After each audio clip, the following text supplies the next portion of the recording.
बिस्मिल्लाहिर्रहमानिर्रहीम। एक बार गरीबों का हक दिलाना ये मेरे आका की शान थी। कौन है आज के जमाने में जो मजलूमों की आवाज उठा सके? ए मेरे अजीजों, अगर तुम रसूलुल्लाह के सच्चे उम्मती हो तो मजलूमों की आवाज उठाने वाले बन जाओ। हम जो यहां से मिंबर से आवाज उठाते हैं ये हमारी अपनी आवाज नहीं, मैं तो यही समझता हूं जो मेरे नबी से हमने सीखा है वही आवाज उठाएंगे। मक्का मुकर्रमा में जुबैद एक इलाका है यमन का, वहां से एक शख्स आया, 3 ऊंट लेकर के आया, बहुत खूबसूरत ऊंट। वो जुबैदी शख्स था, वो मक्का में आया और ऊंट बेचने के लिए पूरे बाजार में उससे हसीन और जमील ऊंट थे ही नहीं। अब उसने कीमत लगाई, महंगे भी थे, उसका इरादा ये था कि अच्छी कीमत लेकर के वापस जाऊंगा। लेकिन मक्का में अबू जहल की दादागिरी भी चलती थी, गुंडागर्दी थी। वो गुंडा था मक्के का और उसकी बात पर लोग डरते भी थे। और इसीलिए हम कहते हैं गुंडागर्दी मत करो, इसलिए कि अबू जहल की तुम जुर्रियत में नहीं हो, तुम मुस्तफ़ा की उम्मत में हो। मेरे आका सल्लल्लाहु ताला अलैहि वसल्लम गुंडों को उनके मकाम तक पहुंचा भी दिया करते थे, दादागिरी करने वाले। अबू जहल गया और पूछा क्या कीमत है इसकी? तो जुबैदी ने कहा जो भी कीमत लगाया 1,000 दीनार, बहुत महंगे ऊंट थे, 1,000 दीनार। अबू जहल ने कहा ये तीनों ऊंटों की जो कीमत है ना, इसका 1/3 मैं दूंगा बस, यानी 1,000 दीनार में पूरे ऊंट दे दे बस, इससे ज्यादा नहीं। अब अबू जहल इतनी कम कीमत लगाया था जो मक्का के बाजार में भी नहीं थी, उसका हक मार रहा था जो यमन से बाजार में बेचने आया था। लेकिन बात यह थी कि अबू जहल की कीमत के बाद फिर दूसरा कोई कीमत लगाने को तैयार भी नहीं होता। अब बाजार में कोई नहीं आ रहा इससे ज्यादा देने के लिए, अब इससे ज्यादा देगा तो अबू जहल उसको मारेगा। मेरी बोली पर तू कैसे बोली लगाया? क्या तू मेरे से बड़ा सेठ है? वो जमाने का सेठ भी था, मारता था लोगों को। अब वो परेशान हो गया यमनी जुबैदी शख्स। आखिरकार वो कई लोगों के पास गया, बड़े बड़े अशराफ मक्का जो थे उनके पास गया, रिक्वेस्ट किया कम से कम मेरे जाने भर का हो जाए, यमन पहुंचने का कीमत बढ़ा दो, थोड़ी मेरे ऊंटों की कीमत बढ़ाओ, देख नहीं रहे बहुत कीमती ऊंट है। कोई उसकी नहीं सुना। यहां तक कि हुजूर पाक सल्लल्लाहु अलैहि वसल्लम हजरत अबू बकर, हजरत उमर, हजरत उस्मान के साथ हरम काबा में बैठे हुए थे, मक्का मुकर्रमा में बैठे हुए थे। वो शख्स हुजूर पाक सल्लल्लाहु अलैहि वसल्लम के पास सीधा आया और कहा ए अहले कुरैश, तुम्हारे यहां तिजारत के लिए कौन आएगा? तुम्हारे यहां गरीबों का इस्तेहसाल किया जाता है, जुल्म किया जाता है, कीमतें घटा करके ली जाती हैं, गुंडागर्दी है, दादागिरी है, कौन आएगा तिजारत करने?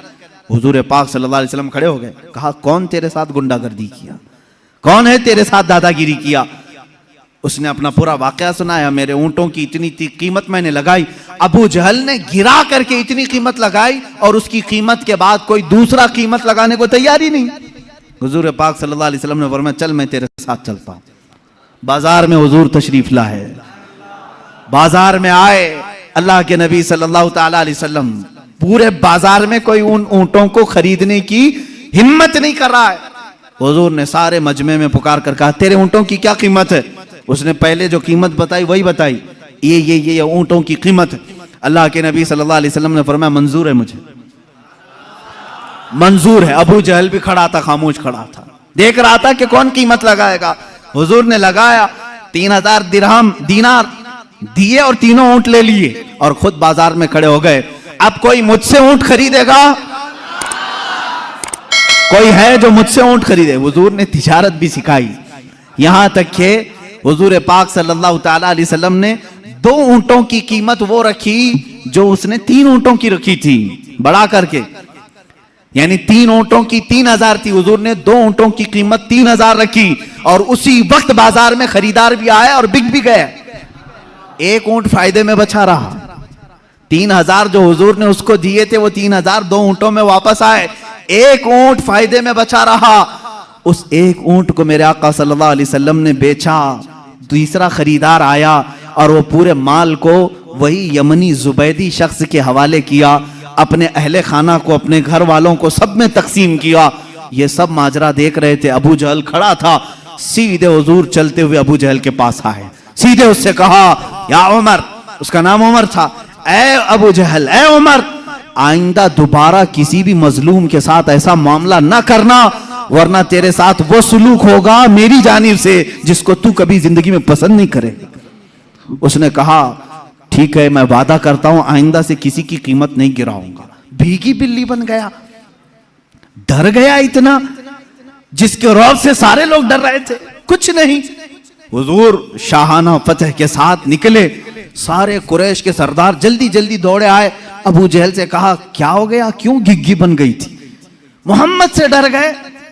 हम तो उनके खिलाफ मीटिंगें करते रहते हैं, सबके सामने उन्होंने तुझे डरा लिया और तू हाँ हाँ करता रहा, वादा भी कर लिया आइंदा कभी नहीं करूंगा, क्या बात है?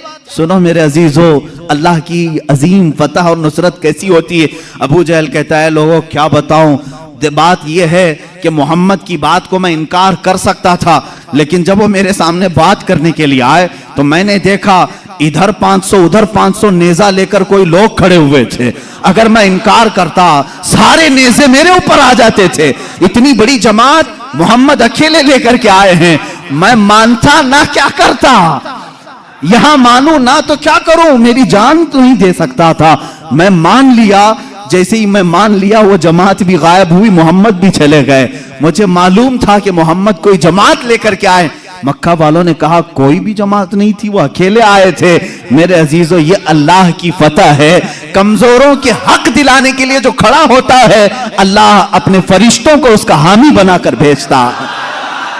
तुम आवाज उठाओ गरीबों के लिए, आवाज उठाओ मजलूमों के लिए, आवाज उठाओ कमजोरों के लिए। ये ना देखो कि तुम्हारी आवाज कितनी है, तुम कितनी हैसियत रखते हो।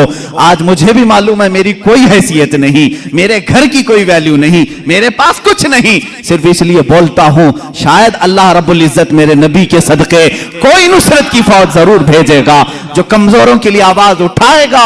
मेरे नबी के लिए जैसे अल्लाह ने मदद भेजी, अपनी अमीब की उम्मत के लिए भी जरूर वो मदद नाजिल करेगा। ऐ मुसलमानों, मेरा यही मैसेज था, अल्लाह के हबीब के अखलाक को अपना लो। अल्लाह के रसूल सल्लल्लाहु तआला अलैहि वसल्लम से अजीम अखलाक किसी और के नहीं है। रहम के मामले में, माफ करने के मामले में, सच बोलने के मामले में, वादा वफाई के मामले में, अमानत के मामले में, और लोगों से मुलाकातों के मामले में, एक दूसरे को खिलाने के मामले में, एक दूसरे से बात करने के मामले में, एक दूसरे के दुख दर्द में शरीक होने के मामले में, लोगों के जनाजे उठाने के मामले में, बीमारों की इयादत करने के मामले में, बच्चों को मुस्कुराने के मामले में, औरतों की बातें सुनने के मामले में, बेवाओं का बोझ उठाने के मामले में, हर चीज में मेरे आका के अखलाक की कोई मिसाल नहीं। शेयर जरूर कर देना।